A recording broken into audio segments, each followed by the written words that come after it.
Polrestabes Palembang menyelidiki dugaan keracunan yang dialami 13 siswa SD Negeri 178 setelah menyantap menu MBG pada Kamis 25 September 2025 lalu.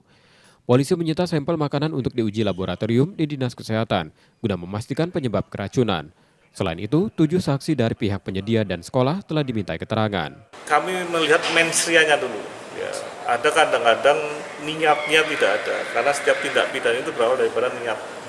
Kesempatan jelas selalu terbuka karena memanfaatkan sebagai misalnya sebagai SPPG yang mendapatkan tugas untuk menyediakan makan siang gratis sebagaimana kontrak yang ada dengan instansi yang terkait.